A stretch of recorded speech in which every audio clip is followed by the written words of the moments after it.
All right, well, we are down to the second to last week in our graduate research and design class, so it's getting close to the end. This week's activities are fairly straightforward, I think. The focus of this week is evaluating a research report. And so it's important to remember that not every research report out there that has been published is good quality. And you can't take every research report at its face value. In fact, most people who go through a doctorate and have the experience in research that they gain, they know how to look at these articles and kind of critique those articles for the quality of research done. And they can say, but you didn't do this, or but this was not right in the article, and so you can't be sure that your conclusions are correct unless you report about that. So those are some things to be aware of as you look at evaluating a research report, is that you can't just take every research report at face value. In general, yes, you can. The research quality is very good.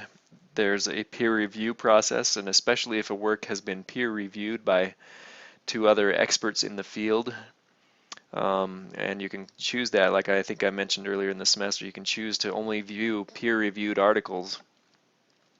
And if it has been peer-reviewed and done that way, then I think you have a good idea that this is a good research article. Still, there are strengths and weaknesses to any research study or research article that has been written up.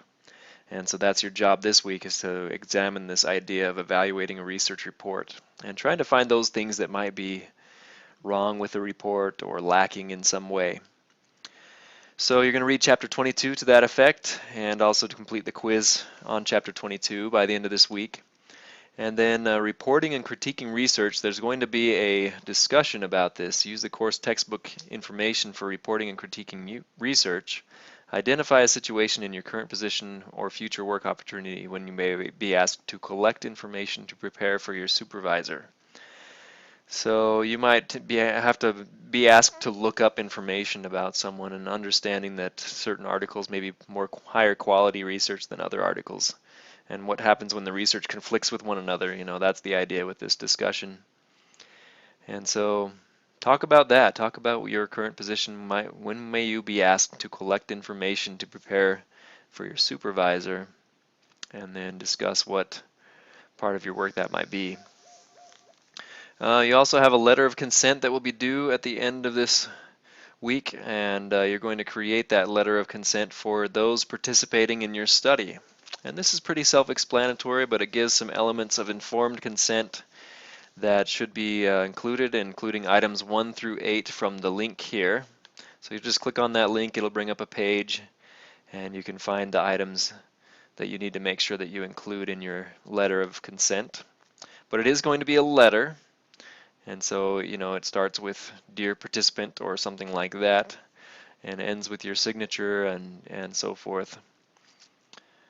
And there's some sample letters as well that you can link to kind of look at what the letter elements might include. But you're going to create this for your own purposes, or for your own proposed study that you have been proposing this semester. So then I'll look for those elements in the rubric there, and that's the assignment due this week.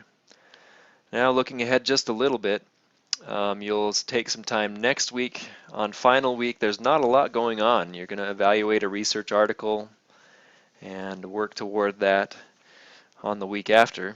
And once you have that submitted, you're basically finished with all the work this semester, except that I'm still grading some of your final proposals. So take a look at the feedback when I give that to you. But we're really winding down now.